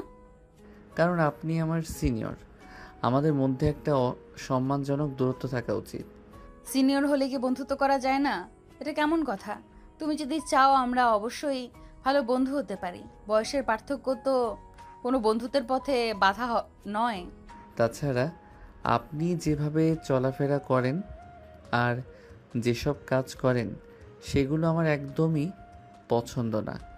আপনার রাগী স্বভাব, জুনিয়রদের সাথে আপনার আচরণ, এগুলো আমার ভালো লাগে না। আর যে আমার অপছন্দের কাজ করে তার সাথে আমি কিভাবে বন্ধুত্ব করি আপনিই বলুন। এখন থেকে তুমি যেভাবে বলবে আমি সেভাবেই চলবো। আমি নিজেকে বদলাবো শুধু তোমার বন্ধু হওয়ার জন্য। প্লিজ আমার সাথে বন্ধুত্ব করো। আমি তোমাকে কথা দিচ্ছি, তুমি যা অপছন্দ করো আমি আর কখনো তা করব না। আপনি কি সত্যি বলছেন যে আমি যা বলবো আপনি তাই করবেন? নিজের স্বভাব এত সহজে পাল্টানো কি সম্ভব? একদম সত্যি বলছি, তুমি যা চাও আমি তাই করব। শুধু একবার সুযোগ দাও। আচ্ছা ঠিক আছে, তাহলে আমি আপনার সাথে বন্ধুত্ব করছি। তবে মনে রাখবেন, আপনি আপনার দেওয়া কথা রাখবেন। তুমি কি সত্যি বলছো? হ্যাঁ সত্যি। নিধি তখন উত্তেজনার বশে শাওনকে জড়িয়ে ধরে। যখন সে বুঝতে পারে সে কি করেছে, তখন তৎক্ষণাৎ শাওনকে ছেড়ে দিয়ে মাথা নিচু করে সরি বলে। আসলে বেশি উত্তেজিত হয়ে গেছিলাম। সমস্যা নেই, বন্ধুদের মধ্যে তো এমন হতেই পারে। আমরা তো বন্ধু, তাহলে আজকে থেকে তুমি আমাকে আর আপনি বলে ডাকতে পারবে না, তুমি করে ডাকবে। আচ্ছা নিধি, তাহলে আমি গেলাম, আমার একটু লাইব্রেরিতে যেতে হবে। আর শোনো, আজকে ভার্সিটি ছুটির পরে ভার্সিটির বাইরের কফি শপে বসে অপেক্ষা করো, আমি আসব। আমাদের বন্ধুত্বটা সেলিব্রেট করা যাক। নিধি আনন্দে আত্মহারা হয়ে সম্মতি জানায়। শাওন যখন সেখান থেকে চলে যায়, তখন নিধির মনে আনন্দের ঢেউ লাগে। তার এতদিনের চেষ্টা অবশেষে সফল হয়েছে। আজ থেকে তাদের নতুন এক সম্পর্কের শুরু, বন্ধুত্বের সম্পর্ক। কফি শপে শাওনের জন্য অপেক্ষা করার চিন্তায় তার মন পুলকিত হতে থাকে। শাওন সেখান থেকে চলে যাওয়ার পর নিধি আমতলার বেঞ্চে বসে খুশিতে মুখ চাপা দিয়ে হাসতে থাকে। তার মন যেন প্রজাপতির মতো উড়ছে। ঠিক সেই সময় তার দুই বান্ধবী রিয়া আর সাদিয়া এসে তার সামনে দাঁড়ায়। আরে তোরা কখন এলি? আমি তো খেয়ালই করিনি। কি ব্যাপার রে, তোকে আজ এত খুশি খুশি লাগছে কেন? আর দেখলাম তো এতক্ষণ ধরে দুলাভাইয়ের সাথে খুব হেসে হেসে কথা বলছিলি। দুলাভাইও আজ তোর সাথে হেসে হেসে কথা বলছিল, কারণটা কি শুনি? হ্যাঁ নিধি, কি এমন ম্যাজিক হলো যে বরফ গলে পানি হয়ে গেল? আমরা তো ভাবতেই পারিনি এত সহজে সব ঠিক হয়ে যাবে। নিশ্চয়ই কোনো গোপন রহস্য আছে। আরে তেমন কিছু না, আসলে আমাদের ভুল বোঝাবুঝির অবসান হয়েছে। আমরা এখন বন্ধু। আর আজকে ছুটির পর শাওন নিজে থেকে আমাকে তার সাথে কফি শপে দেখা করতে বলেছে। বন্ধু? সত্যি তোরা দুজন এখন বন্ধু হয়েছিস? এটা তো অবিশ্বাস্য। সেই রাগী সায়ন যে তোর সাথে কথাই বলতে চায় না, সে এখন তোর বন্ধু। তুই সত্যি জাদু জানিস। আর কফি শপে দেখা করার কথা বলেছে, তার মানে তো জল অনেক দূর গড়িয়েছে, তাই না? শুধু বন্ধুই নাকি আরো কিছু? যেভাবে তুই মুখ টিপে টিপে হাসিস, তাতে তো মনে হচ্ছে বন্ধুর থেকেও বেশি কিছু হয়েছে। কি ব্যাপার, প্রেম ট্রেম হয়ে গেল নাকি? আর কফি শপের দাওয়াতটা তো শুধু বন্ধুত্বের জন্যই হতে পারে না। থুর, তোরা যা বলিস, সবে তো বন্ধুত্ব হলো, আর প্রেম টেমের কথা একদম বলবি না। তবে হ্যাঁ, শাওন নিজে থেকেই আজ বিকেলে কফি শপে দেখা করতে বলেছে। ওহো, তাহলে কফি শপের দাওয়াতটা কিসের জন্য? শুধু বন্ধুত্ব সেলিব্রেশন, নাকি অন্য কোনো মিষ্টি উদ্দেশ্য আছে মনে? স্বয়ং দুলা ভাই রেখেছে, বুঝতেই পারছিস ব্যাপারটা কতটা স্পেশাল। আসলে শাওনই ডেকেছে, বলেছে আজ বিকেলে কফি শপে বসবে। বুঝলাম বুঝলাম, বন্ধুর সাথে কফি খাওয়ার অজুহাত, আসলে মনের কথা বলার সুযোগ। আমরা সবই বুঝি ম্যাডাম চৌধুরী। স্বয়ং যখন ডেকেছে তখন তো আর না করার উপায় নেই, তাই না? যা তোরা যা খুশি বলিস। তবে হ্যাঁ, আমি খুব খুশি। আমার মনে হচ্ছে যেন একটা বিশাল পাথর বুক থেকে নেমে গেল। আমরাও খুব খুশি হয়েছি রে তোর জন্য। যাক, অবশেষে তোর জীবনে একটু রং লাগলো সব। তবে সাবধানে পা ফেলিস, ছেলেটা কিন্তু বেশ কঠিন মন হয়েছে। আর স্বয়ং যখন ডেকেছে তখন একটু সেজে গুজে যাস কিন্তু। হ্যাঁ, আর তুই তো একটু ইমোশনাল, বেশি বাড়াবাড়ি করিস না যেন। ধীরে ধীরে এগো, তবে কফি শপের সুযোগটা একদম হাতছাড়া করিস না। তোরা চিন্তা করিস না, আমি সব সামলে নেব। আমার মনে হয় শাওনও আসলে ভালো ছেলে। শুধু একটু ভুল বোঝাবুঝি ছিল, এখন সব ঠিক হয়ে যাবে। আর কফি শপে কি হবে সেটা সময়ই বলে দিবে। নিধির চোখে মুখে আনন্দের ঝিলিক। তার দুই বান্ধবীও তার খুশিতে সামিল হয়। অবশেষে তাদের দীর্ঘ চেষ্টার ফল পাওয়া গেছে। এখন দেখার পালা এই বন্ধুত্ব কতদূর গড়ায় এবং নিধির হৃদয়ের গোপন ইচ্ছে পূরণ হয় কিনা। কফি শপের সেই বিকেল নিধির জন্য এক নতুন সম্ভাবনার দরজা খুলে দেবে। সে জানে না সেখানে তার জন্য কি অপেক্ষা করছে। তাদের হাসি ঠাট্টার মাঝখানেই ভার্সিটির ঘণ্টা বাজে। ক্লাস শুরু হওয়ার সময় হয়ে যাওয়ায় তিনজনেই তাদের নিজ নিজ ক্লাসের উদ্দেশ্যে রওনা হয়। চল রে নিধি, আর দেরি করিস না, স্যারের লেট দেখলে খবর আছে। হ্যাঁ, আর তোর তো আজ মনও ভালো, এখন ক্লাসে একটু মন দে। তোরা যা, আমার আর তর সইছে না। কখন ছুটি হবে আর আমি কখন শাওনের সাথে দেখা করতে যাব। পুরো ক্লাসে নিধির মনোযোগ কেবল শাওনের কথায় আটকে থাকে। কখন ছুটির ঘন্টা বাজবে আর কখন সে শাওনের সাথে দেখা করবে, এই চিন্তায় তার মন ব্যাকুল হয়ে থাকে। কোনো ক্লাসে নিধি ঠিক মতো মনোযোগ দিতে পারে না। শিক্ষকের কথা তার কানে যেন অমৃতের মতো বাজে। শুধু ছুটির ঘন্টা শোনার অপেক্ষায় তার মন উচাটন থাকে। ক্লাসের ফাঁকে তার দুই বান্ধবী তার এই অস্থিরতা লক্ষ্য করে। কি রে নিধি, কি ব্যাপার, এত ছটপট করছিস কেন? ক্লাসে একটু মন দে। আর বলিস না রিয়া, আমার একদম তর সইছে না। কখন ক্লাস শেষ হবে আর আমি কখন শাওনের সাথে দেখা করতে যাব। মনে হচ্ছে সময় যেন আর কাটছেই না। বুঝলাম বুঝলাম, প্রেমিকার মন। সবুর করো নিধি, সময় তো আর নিজের গতিতেই চলবে। আর হ্যাঁ, কফি শপে গিয়ে কি কথা বলবি, সেটা কি ঠিক করেছিস? ঠিক করিনি এখনো। আসলে আমি বুঝতে পারছি না ও কি বলতে চায়। শুধু দেখা করতে বলেছে। যা বলবে মন খুলে বলবি। আর হ্যাঁ, আমাদের দুলাভাইকেও একটু বাজিয়ে দেখিস কিন্তু। তোরা থাম তো, শুধু দুলাভাই দুলাভাই করিস। এখনো কিছুই বাঁকাবাকি না। আরে বাবা, ভবিষ্যতে তো হবেই, এখন থেকে প্র্যাকটিস করলে ক্ষতি কি? এরপর তিনজনই হেসে ওঠে। নিধির অস্থির মনটা যদিও ক্লাসে বুঝতে চাইছে না, তবুও বান্ধবীদের কথায় সে কিছুটা শান্ত হয়। তার মনের আকাশে এখন শুধু কফি শপের সেই বিশেষ মুহূর্তটির অপেক্ষা। অবশেষে মেয়েদের দীর্ঘ অপেক্ষার পালা শেষ হয়। ভার্সিটির ছুটির ঘন্টা বাজতেই নিধি একটা গভীর দীর্ঘশ্বাস ফেলে, যেন এতক্ষণ দম বন্ধ করে রেখেছিল। তার ঠোঁটের কোণে এক টুকরো লাজুক হাসি ফুটে ওঠে। রিয়া দুষ্টুমি করে নিধির পিঠে হালকা ধাক্কা দিয়ে বলে, এই যা, আর তর সইছে না না? মুখ দেখে তো মনে হচ্ছে এই মুহূর্তে উড়ে গিয়ে কফি শপে বসবি। হ্যাঁ রে নিধি, এত আনচান করছিস কেন? যা যা, দুলাভাই তোর জন্য অপেক্ষা করছে তো। আমাদের আর পাত্তা দিবি নাকি এখন থেকে? থুর, তোরা যা বলিস এমন কিছুই না, জাস্ট ভালো লাগছে আর কি। তারপর তিনজন ভার্সিটি থেকে বেরিয়ে আসে। ভার্সিটির গেটে নিধি তার বান্ধবীদেরকে বিদায় জানাচ্ছিল।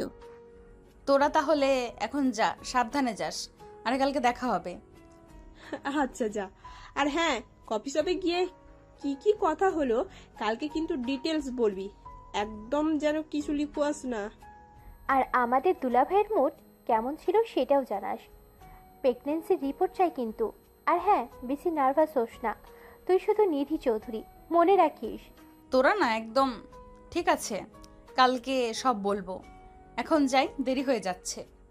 নিধি তার বান্ধবীদেরকে বিদায় জানিয়ে কফি শপের উদ্দেশ্যে রওনা হয়। তার বুকের ভেতরে এক অজানা উত্তেজনা খেলা করছে। অবশেষে নিধি কফি শপে পৌঁছায়। দরজায় পা রাখতেই তার চোখ পড়ে এক কোণে বসে থাকা শাওনের দিকে। শান্ত অথচ গভীর দৃষ্টিতে তার দিকে তাকিয়ে আছে সে। নিধি, এতক্ষণে এলে? আমি ভাবছিলাম হয়তো আসবে না। একটু দেরি হয়ে গেল, সাদিয়া আর রিয়ার সাথে কথা বলছিলাম, তাই একটু লেট হয়েছে, সরি। সমস্যা নেই, বসো, আমি তোমার জন্য অপেক্ষা করছিলাম। ধন্যবাদ। তারা দুজন মুখোমুখি বসে। কিছুক্ষণ নীরবতার পর শাওন প্রথম কথা বলে, নিধি, আজকে কিন্তু তোমাকে শুধু আমাদের বন্ধুত্ব সেলিব্রেট করার জন্য ডাকিনি, এর আরেকটি কারণ আছে। নিধি কিছুটা অবাক হয় এবং কৌতূহল নিয়ে শাওনের দিকে তাকায়। কি কারণ? তেমন কিছু। মনে আছে নিধি, তুমি বলেছিলে আমি যা বলবো তুমি তাই শুনবে? হ্যাঁ, খুব ভালো করে মনে আছে। কি বলতে চাও বলো, আমার কি করতে হবে? তুমি যা বলবে আমি তোমার সব শর্তে রাজি। আমার তেমন কোনো কঠিন শর্ত নেই। তোমাকে এখন থেকে রোজ বোরকা পরে ভার্সিটিতে আসতে হবে। কোনো ছেলেকে র্যাগিং করা যাবে না, আর ভার্সিটির সকলের সাথে ভালো ব্যবহার করতে হবে, জাস্ট এতটুকুই। শাওনের শর্ত মেনে নিধি কিছুক্ষণ চুপ থাকে, তারপর ধীরে ধীরে উত্তর দেয়, ঠিক আছে, তাহলে আমি কালকে থেকে ভার্সিটিতে বোরকা পরে আসব। আর তুমি যা যা বললে তোমার সব শর্ত মেনে নেব। কিন্তু তুমিও আমাকে একটা কথা দাও। কি কথা? তুমি আগের মতো কখনো আমার সাথে ওইরকম ব্যবহার করবে না তো, যখন দেখলে মুখ ফিরিয়ে চলে যেতে? শাওন হাসে। সেই হাসি আগের মতো শীতল নয়, বরং তাতে আন্তরিকতার ছোঁয়া আছে। কখনোই না। বন্ধুরা কি আর এমন করে? তাদের কথা শেষ হওয়ার মাঝখানে ওয়েটার একটি সুন্দর কেক এনে তাদের টেবিলে রাখে। নিধি অবাক হয়ে কেকের দিকে তাকায়। এটা কিসের জন্য? এত তাড়াতাড়ি ভুলে গেলে? তোমাকে না বলেছিলাম আজকে আমাদের বন্ধুত্ব সেলিব্রেশন করব? এই কেকটা আমাদের নতুন সম্পর্কের প্রতীক। নিধির চোখে মুখে আনন্দের ঝিলিক খেলে যায়। শাওনের এই অপ্রত্যাশিত গ্যাস্ট্রো তার হৃদয় ছুঁয়ে যায়। তাদের বন্ধুত্বের যাত্রা কেবল শুরু হলো, আর এই শুরুটা বেশ মিষ্টি এবং প্রতিশ্রুতিময়। তাদের সেলিব্রেশন শেষ হয়। কফি শেষ করে শাওন চেয়ার ছেড়ে উঠে দাঁড়ায়। নিধি চলো। চলো, কোথায় যাব? তোমাকে না বললাম কালকে থেকে ভার্সিটিতে বোরকা পরে আসতে হবে? হ্যাঁ বলেছিলে তো। তাহলে তোমার কি বোরকা আছে? না, নেই তো। তাই তো তোমাকে নিয়ে এখন বোরকা কিনতে যাব। তুমি কি যাবে না? শাওনের অপ্রত্যাশিত প্রস্তাবে নিধির মুখে হাসি ফুটে ওঠে। অবশ্যই যাব, চলো। তারপর তারা একসাথে রওনা হয় শহরের এক বড় শপিং মলের উদ্দেশ্যে। তাদের বন্ধুত্বটা যেন এক নতুন রঙে সেজে উঠেছে, যেখানে একে অপরের প্রতি কেয়ার আর সম্মানের ছোঁয়া স্পষ্ট। বোরকা কেনাটা হয়তো একটা বাহানা, আসলে তারা একে অপরের সাথে আরও কিছুটা সময় কাটাতে চায়, নিজেদের নতুন সম্পর্কের উষ্ণতা অনুভব করতে চায়। নিধির মনে আনন্দের ঢেউ লাগে, আর শাওনের চোখেও এক ধরনের স্নিগ্ধতা দেখা যায়। তাদের পথ চলা কেবল শুরু, আর এই পথ কোথায় গিয়ে শেষ হবে তা হয়তো সময়ই বলে দেবে। তারা দুজন শপিং মলে পৌঁছায়। শাওন নিধিকে বিভিন্ন বোরকার দোকানে নিয়ে যায়। নিধি প্রথমে কিছুটা অস্বস্তি বোধ করলেও শাওনের আন্তরিক ব্যবহারে ধীরে ধীরে স্বাভাবিক হয়। শাওন আগ্রহ নিয়ে বিভিন্ন ডিজাইন ও রঙের বোরকা দেখাচ্ছিল, নিধিকে তার পছন্দের বোরকা বেছে নিতে সাহায্য করছিল। দেখো তো নিধি, এই কালো বোরকাটা কেমন লাগছে? এমব্রয়ডারির কাজটা বেশ সুন্দর। হ্যাঁ, দেখতে তো ভালোই, কিন্তু কালো রংটা আমার তেমন পছন্দ না। অন্য কোনো হালকা রং দেখলে ভালো লাগতো। ঠিক আছে, চলো ওই দোকানে যাই। ওখানে মনে হয় কিছু হালকা রঙের বোরকা আছে। তারা অন্য একটি দোকানে যায়। সেখানে শাওন একটি হালকা আকাশি রঙের বোরকা বের করে নিধিকে দেখায়। এই রঙটা দেখো, তোমার পরলে খুব মানাবে। হ্যাঁ, এটা তো বেশ সুন্দর, আর রংটাও আমার পছন্দের। তাহলে এটাই নাও। আর দেখো, এর সাথে ম্যাচিং করে একটা নেকাবও আছে। নিধি এবং শাওন মিলে তাদের পছন্দসই বোরকা ও নেকাব কেনে। কেনাকাটার সময় তারা একে অপরের সাথে বিভিন্ন বিষয়ে কথা বলে, হাসে। তাদের মধ্যে বন্ধুত্বের বন্ধন আরও দৃঢ় হয়। কেনাকাটা শেষে যখন তারা শপিং মল থেকে বের হয়, তখন সন্ধ্যা নেমে এসেছে। চলো নিধি, তোমাকে তোমার বাড়িতে পৌঁছে দেই। হ্যাঁ চলো। শাওন নিধিকে তার বাড়ির দিকে নিয়ে যায়। রাস্তায় তারা দিনের বিভিন্ন ঘটনা নিয়ে আলোচনা করে। নিধির মন আজ আনন্দে পরিপূর্ণ। শাওনের সাথে তার সম্পর্কের নতুন সূচনা হয়েছে, আর এই সম্পর্ক তার জীবনে এক নতুন আলো নিয়ে এসেছে। নিধির বাড়ির সামনে পৌঁছে শাওন থামে। তোরে আসবে না? আমার বান্ধবীরাও আছে, তোমার সাথে আলাপ করিয়ে দেব। আজ থাক নিধি, অন্য একদিন নিশ্চয়ই আসবো। আজ আমার কিছু কাজ আছে। ও ঠিক আছে, তাহলে কাল দেখা হবে ভার্সিটিতে। হ্যাঁ, কাল দেখা হবে। সাবধানে থেকো। তারা দুজন একে অপরের দিকে তাকিয়ে মৃদু হাসে। তারপর শাওন বিদায় নিয়ে নিজের পথে হাঁটা শুরু করে, আর নিধি তার বাড়ির গেটের দিকে এগিয়ে যায়। তাদের প্রথম বন্ধুত্বের দিনের সুন্দর স্মৃতি তাদের দুজনের মনেই গেঁথে থাকে। সেদিন রাতে ঘুমাতে যাওয়ার আগে নিধির মনটা এক অদ্ভুত ভালো লাগে পড়েছিল। বিছানায় গায়ে লিয়ে দিলেও ঘুম যেন তার চোখের পাতায় আসতে চাইছিল না। বারবার তার মনে ভেসে উঠছিল শাওনের সাথে কাটানো আজকের মুহূর্তগুলো। কফি শপে তাদের প্রথম আন্তরিক কথোপকথন, শাওনের সেই মৃদু হাসি, আর বোরকা কেনার সময় তার আগ্রহ আর সাহায্য করার আন্তরিকতা। সব কিছু যেন এক মিষ্টি স্বপ্নের মতো তার মনের পর্দায় ভেসে বেড়াচ্ছিল। আকাশি রঙের বোরকাটা পাশে রাখা, নিধি আলতো করে সেটা ছুঁয়ে দেখে। এই বোরকাটা শুধু একটি পোশাক নয়, এটা যেন শাওনের সাথে তার বন্ধুত্বের প্রথম ট্যানজিবল নিদর্শন। কাল থেকে সে এটা পরে ভার্সিটিতে যাবে, ভাবতেই তার ঠোঁটের কোণে হাসি ফোটে। শাওনের আপনি থেকে তুমিতে আসাটা নিধির কাছে যেন একটা বিশাল পরিবর্তন। সেই কাঠিন্যের আবরণ ভেদ করে শাওনের ভেতরের বন্ধুসুলভ মানুষটাকে দেখতে পেয়ে তার মন কৃতজ্ঞতায় ভরে ওঠে। কফি শপে শাওনের শর্তগুলোও নিধি সানন্দে মেনে নিয়েছে। বোরকা পরা, শান্ত থাকা, এগুলো শাওনের অপছন্দ হলেও নিধির আপত্তি নেই, বরং শাওনের খুশির জন্য সেই সব কিছু করতে রাজি। শপিং মলে শাওনের সাথে ঘোরাঘুরি করার সময় তাদের মধ্যে যে সহজ আর সাবলীল কথাবার্তা হয়েছিল তা নিধিকে বারবার রোমাঞ্চিত করছিল। মনে হচ্ছিল তারা যেন কতদিনের পরিচিত বন্ধু। শাওনের কেয়ারিং স্বভাব, তার পছন্দের প্রতি সম্মান সবকিছু নিধির মনে এক গভীর চাপ ফেলেছিল। শাওনের বাড়িতে না আসার সিদ্ধান্তের কথা মনে পড়লে প্রথমে একটু খারাপ লাগলেও পরক্ষণে নিধি ভাবে হয়তো সত্যিই তার কাজ ছিল। কাল তো আবার দেখা হবে ইউনিভার্সিটিতে।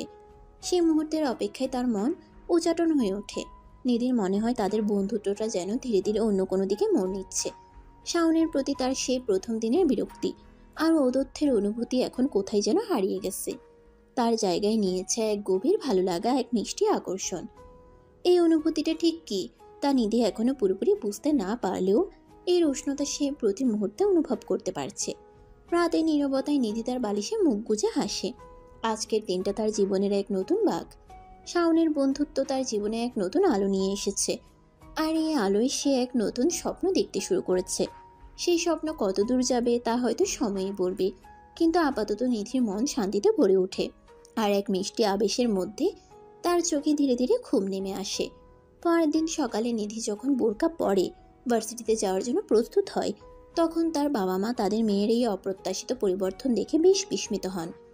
যে মেয়েটা আধুনিক পোশাকে স্বাচ্ছন্দ্য ছিল, আজ তার সারা শরীর আবৃত। এই কি নিধি, তুই এটা কি পরেছিস? হ্যাঁ মা, এটা তো বোরকা মনে হচ্ছে। হঠাৎ করে তোর এমন পরিবর্তন, কোনো সমস্যা হয়েছে? আরে না বাবা মা, কোনো সমস্যা হয়নি। আসলে আমার মনে হলো এখন থেকে এটাই পড়ি, ভালো লাগছে আমার। বাবা মা মেয়ের কথায় পুরোপুরি সন্তুষ্ট না হলেও তার ইচ্ছের বিরুদ্ধে কিছু বলেন না। নিধি বোরকা পরে ভার্সিটির উদ্দেশ্যে রওনা হয়। ভার্সিটিতে প্রবেশ করার পর নিধির সাথে তার দুই বান্ধবী রিয়া আর সাদিয়ার দেখা হয়। নিধিকে বোরকা পরা অবস্থায় দেখে তারা রীতিমতো অবাক হয়ে যায়। এ নিধি, এ কি নিধি, তুই এটা কি পরেছিস? আমরা তো বিশ্বাসই করতে পারছি না। হ্যাঁ রে, কালো তো তোকে এমন দেখিনি, হঠাৎ এই পরিবর্তন, কিছু তো বুঝলাম না। আরে বোকা মেয়েরা, এত অবাক হওয়ার কি আছে? আসলে কালকে শাওনের সাথে আমার যা কথা হলো, তারপর মনে হলো এটাই ভালো। সায়ন, ও কি বলছে তোকে? খুলে বল তো। নিধি তখন কালকের কফি শপে শাওনের সাথে তার সমস্ত কথোপকথন তাদের খুলে বলে। শাওনের বোরকা পরার শর্ত এবং তার নিজের সম্মতির কথা শুনে রিয়া আর সাদিয়া প্রথমে কিছুটা অবাক হলেও পরে তারা নিধির ইচ্ছাকে সম্মান জানায়। তার মানে আমাদের দুলাভাইয়ের কথাতেই এই পরিবর্তন? বাহ, প্রেম কি না পারে। কিন্তু নিধি, তুই সত্যি বোরখা পরতে রাজি হয়ে গেলি? তোর তো আগে এসব একদম পছন্দ ছিল না। আসলে শাওন যখন বলল, আমার মনে হলো ওর ভালো লাগাতেই আমার ভালো লাগা। আর তাছাড়া আমার এখন মনে হচ্ছে এটা খারাপ না। উফ, প্রেমিকার মন। যাই হোক, তোকে কিন্তু বোরখাতেও বেশ মানিয়েছে, বুঝলি? হ্যাঁ, একদম অন্যরকম লাগছে তোকে। ঠিক সেই মুহূর্তে নিধি দেখতে পায় শাওন গেট দিয়ে ভার্সিটিতে প্রবেশ করছে। নিধি দ্রুত তার দিকে এগিয়ে যায়। নিধিকে এভাবে অর্থাৎ বোরকা পরা অবস্থায় দেখে শাওনের মুখে এক উজ্জ্বল হাসি ফুটে ওঠে। আমাকে কেমন দেখাচ্ছে? নিধির প্রশ্নের উত্তরে শাওনের চোখ তার দিকে মুগ্ধতায় ভরে ওঠে। তোমাকে অসাধারণ দেখাচ্ছে নিধি। বিশ্বাস করো, এই পোশাকে তোমার সৌন্দর্য আরও বেশি ফুটে উঠেছে। আমার খুব ভালো লাগছে। শাওনের প্রশংসায় নিধির মুখ লজ্জায় লাল হয়ে যায়। তার মনে হয় শাওনের কাছে তার এই পরিবর্তন সত্যিই মূল্যবান হয়েছে। এভাবেই বেশ কিছুদিন কেটে যায়। নিধি নিয়মিত বোরকা পরে ভার্সিটিতে আসে এবং ধীরে ধীরে তার মধ্যে এক শান্ত ও ভদ্র স্বভাবের পরিবর্তন দেখা যায়। শাওনের সাথে তার বন্ধুত্ব আরও গভীর হয়। তারা একসাথে ক্লাসে বসে, ক্যান্টিনে সময় কাটায় এবং লাইব্রেরিতে পড়াশোনা করে।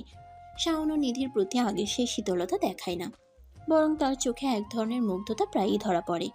একদিন ক্লাসের ফাঁকে নিধি তার দুই বান্ধবী রিয়া আর সাদিয়ার সাথে ক্যান্টিনে বসে চা খাচ্ছিল।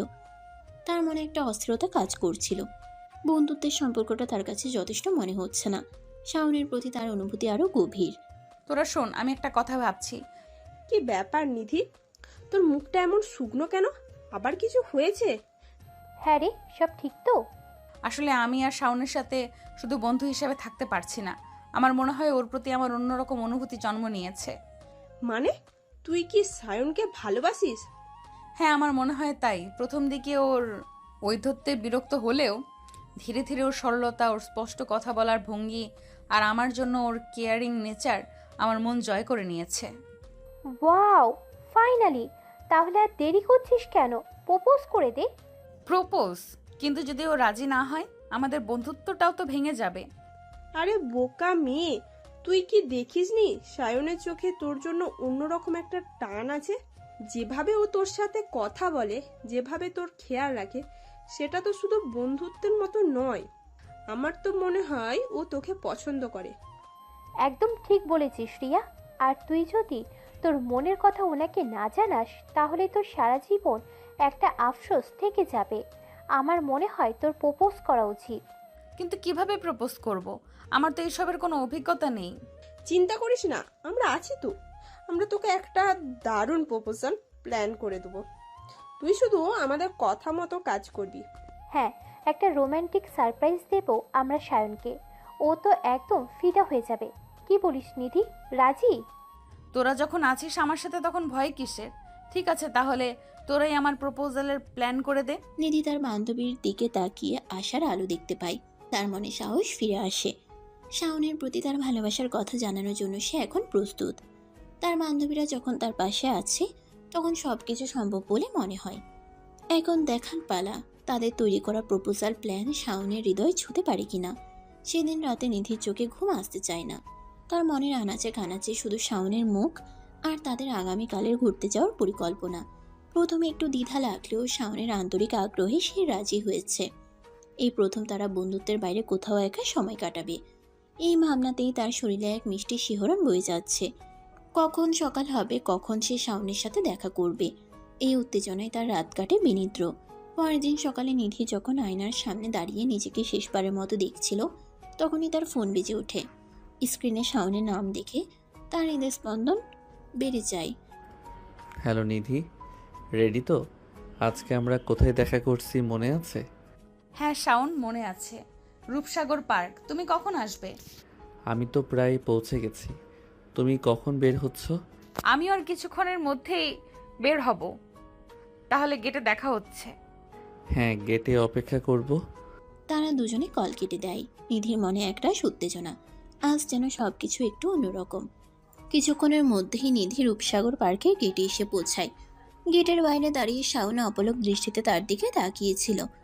নিধির পরনে সাধারণ পোশাক, তবে তার চোখে মুখে আছে এক অন্যরকম উজ্জ্বলতা। শাওনের মুগ্ধ দৃষ্টি দেখে নিধির ঘোর ভাঙে। কি ব্যাপার, এভাবে কি দেখছো?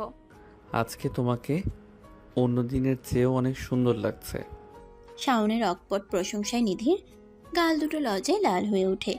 ধন্যবাদ, চলো ভেতরে যাই। হ্যাঁ চলো। তারা দুজন একসাথে রূপসাগর পার্কের সবুজ চত্বরে প্রবেশ করে। চারপাশের মনোরম প্রকৃতি আর তাদের নীরব সান্নিধ্য এক নতুন রূপ সম্পর্কের ইঙ্গিত দেয়।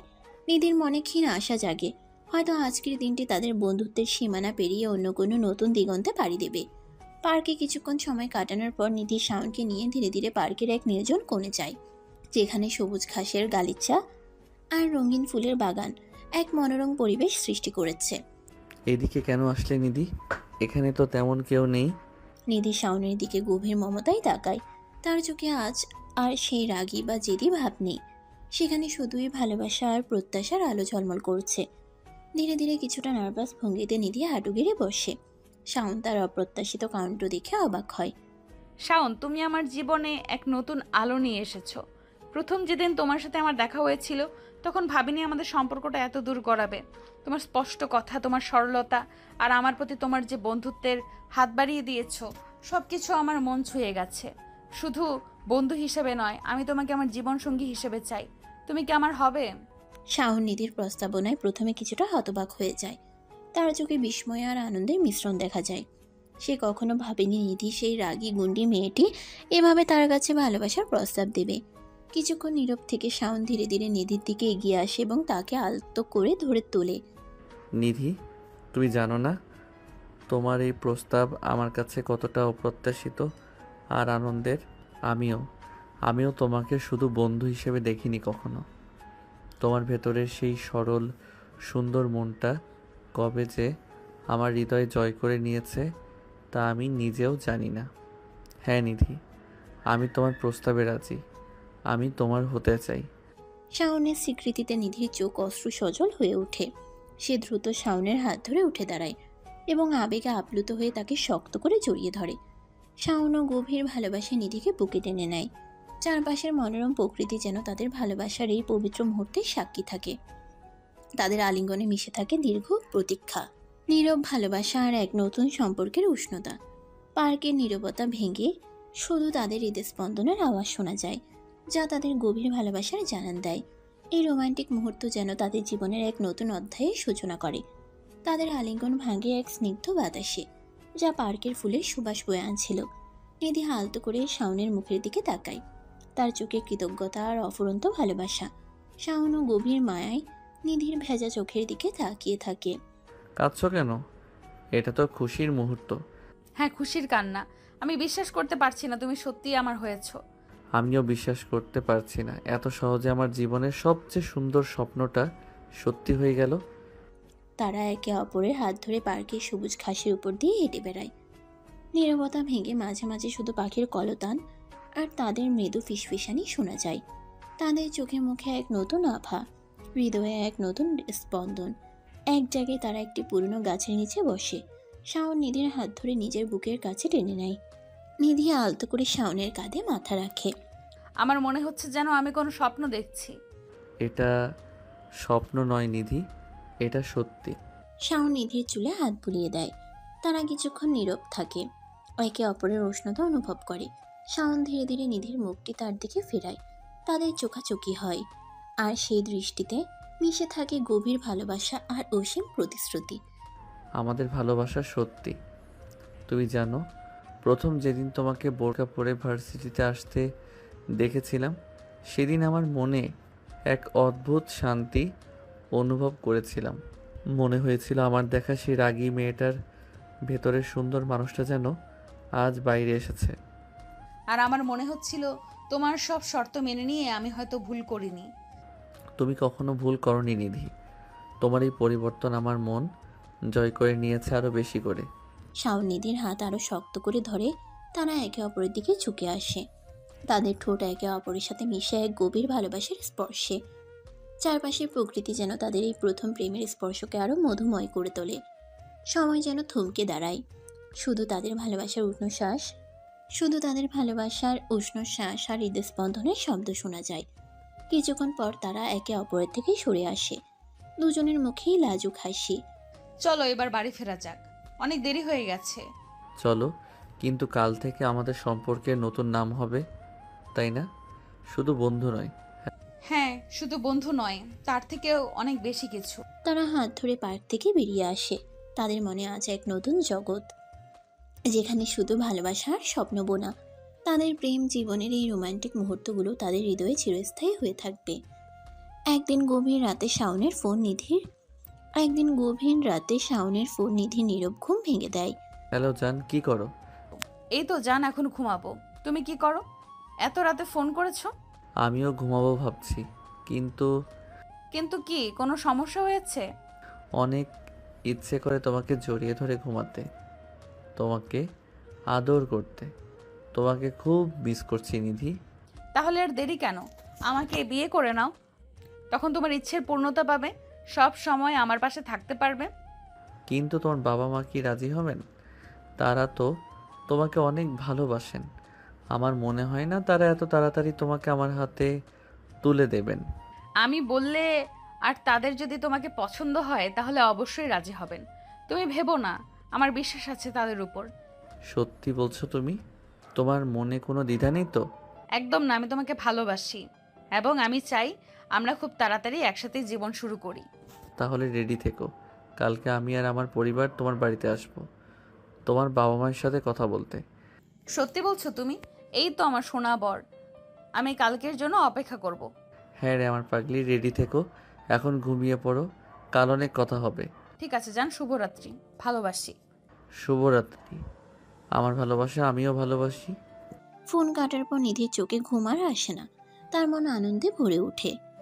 এত তাড়াতাড়ি তাদের ভালোবাসার পরিণতি পাবে তা সে স্বপ্নেও ভাবেনি। কালকের দিনটির জন্য সে অধীর আগ্রহে অপেক্ষা করতে থাকে। শাওনের পরিবারকে তার বাবা মায়ের সাথে পরিচয় করানোর ভাবনাতেই তার মুখ লজ্জায় রাঙা হয়ে যায়।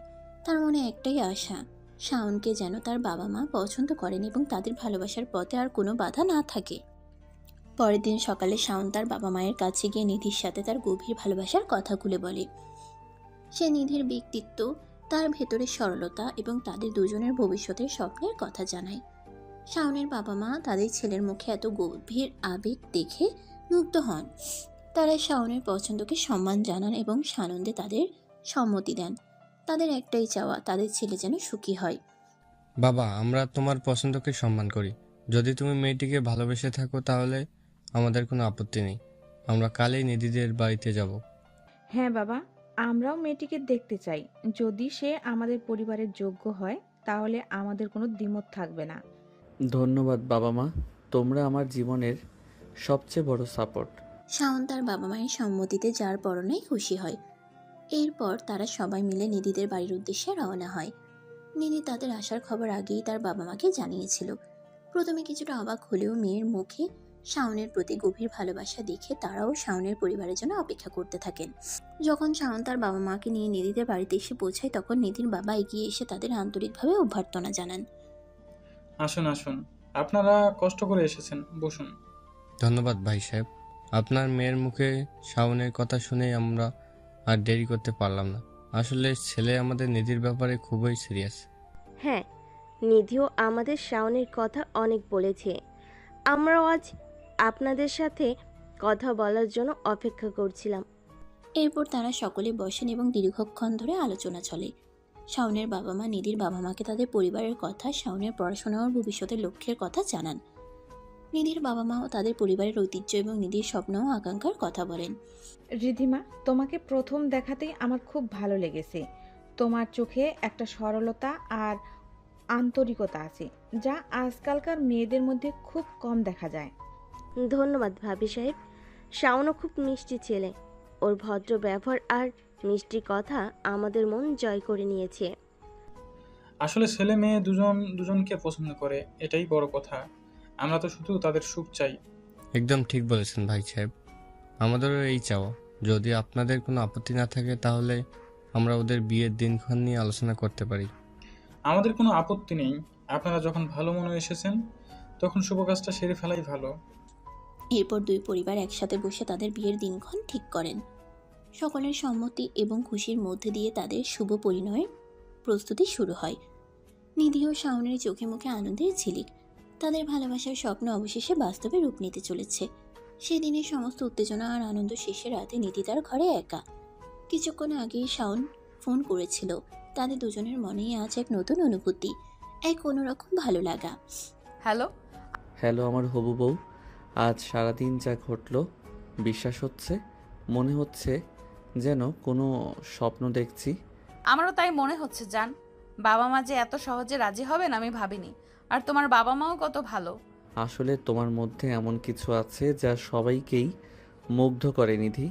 আমার বাবা মা তোমাকে প্রথম দেখাতেই ভালোবেসে ফেলেছেন। আর আমার তো তুমি সেই প্রথম দিন থেকে অন্যরকম লাগতে। তুমিও আমার কাছে খুব স্পেশাল শাওন। তোমার শান্ত স্বভাব, তোমার কেয়ারিং নেচার সব কিছু আমার হৃদয় ছুঁয়ে গেছে। ভাবতেই কেমন লাগছে।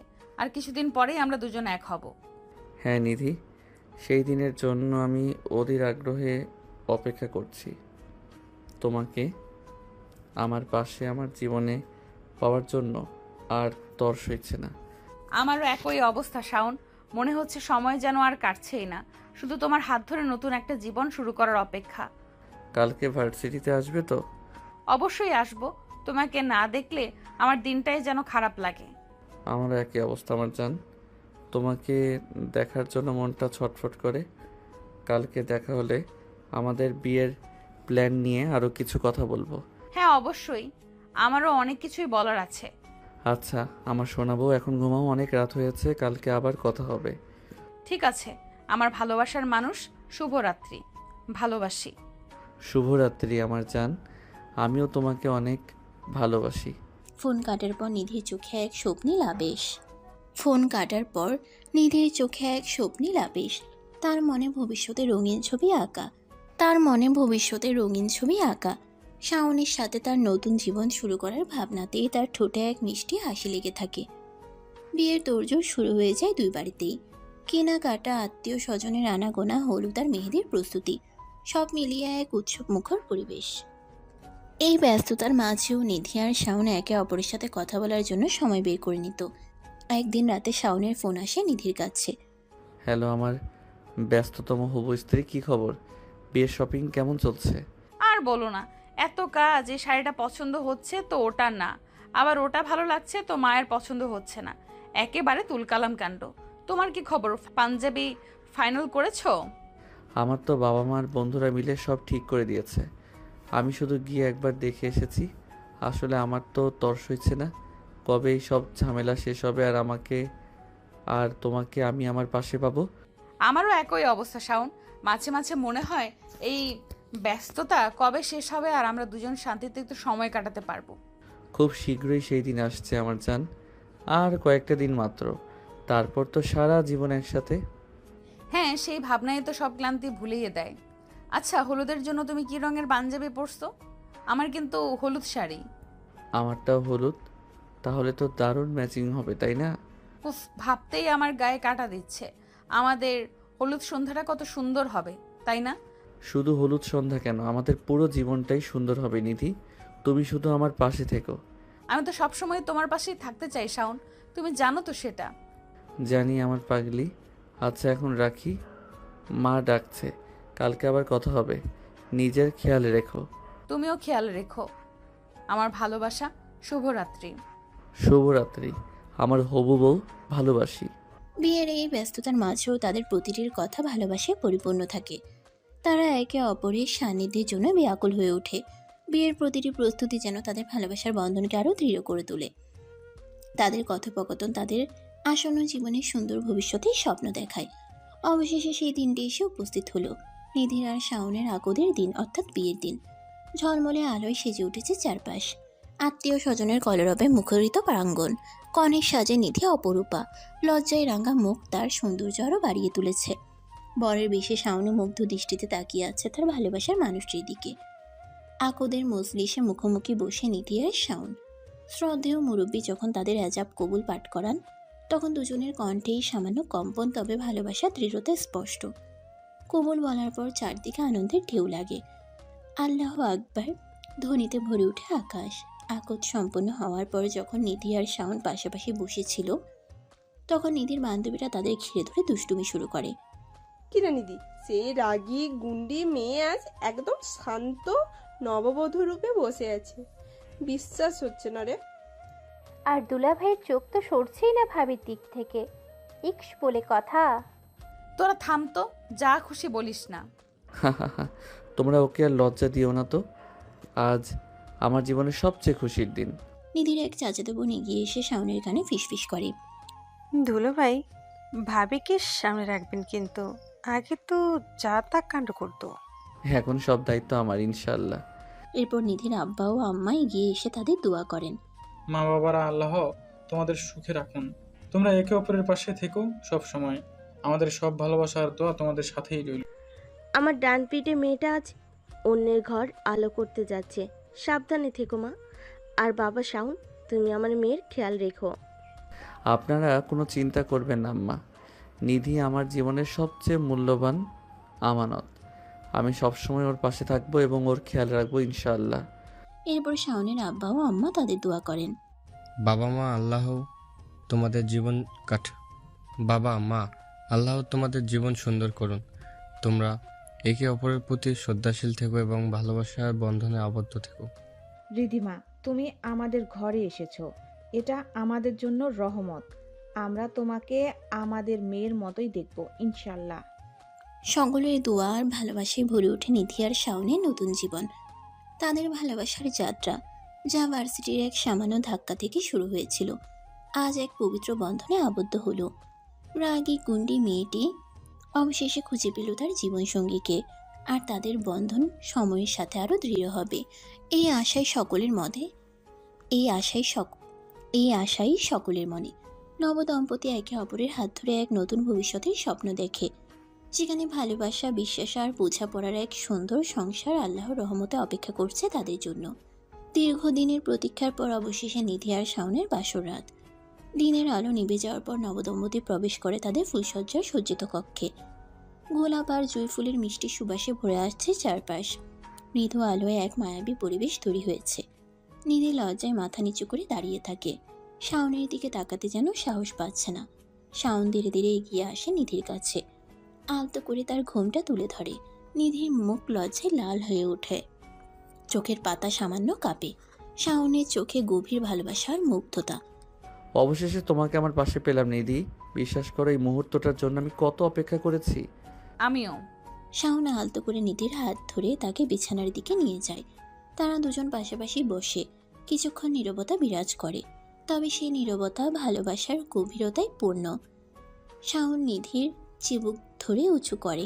তুমি জানো, প্রথম যেদিন তোমাকে রাগী মেজাজে দেখেছিলাম, তখন ভাবিনি আমার জীবন এভাবে বদলে যাবে। তোমার ভেতরের সরলতা আর ভালোবাসার কাছে আমি পরাজিত হয়েছি। আর তোমার শান্ত স্বভাব আর আমার প্রতি তোমার ধৈর্য আমার জেদি মনকে শান্ত করেছে। তুমি আমার জীবনে না এলে হয়তো আমি কখনোই সত্যিকারের ভালোবাসার মানে বুঝতাম না। নিধি শাওনের হাত ধরে। শাওন তার এক হাত দিয়ে নিধির মুখ আলতো করে ছুঁয়ে দেয়। তাদের চোখ আবার মিলিত হয়, আর সেই দৃষ্টি বিনিময় যেন হাজারো না বলা কথা বলে যায়। ধীরে ধীরে শাওন নিধির কপালে গভীর ভালোবাসার পরশ এঁকে দেয়। আজ থেকে আমরা দুজন এক জীবনের অংশীদার। সুখ, দুঃখ, হাসি, কান্না সব কিছু আমরা একসাথে ভাগ করে নিব। আমি তোমাকে কথা দিচ্ছি, সবসময় তোমার পাশে থাকবো, তোমার খেয়াল রাখবো। আমিও তোমাকে কথা দিচ্ছি শাওন, তুমি আমার জীবনের প্রথম এবং শেষ ভালোবাসা। নিধি শাওনের বুকে মাথা রেখে কথাটি বলে। শাওন নিধিকে আরো কাছে টেনে নেয়। আজকে আমার ইচ্ছেটা পূর্ণতা পেয়েছে। আজকে আমি তোমাকে মন খুলে আদর করব। তোমাকে কি কেউ বারণ করেছে? শুরু করছো না কেন? কথাটি বলতেই দেরি হলো না শাওনের নিধির উপরে ঝাঁপিয়ে পড়তে। নিধি চোখ বন্ধ করে তার জুনিয়র স্বামীর আদর অনুভব করছিল। তখনই শাওন নিধির ঠোঁটে ঠোঁট বসিয়ে দেয়। কিছুক্ষণ পরে শাওন মেইন কাজ শুরু করে।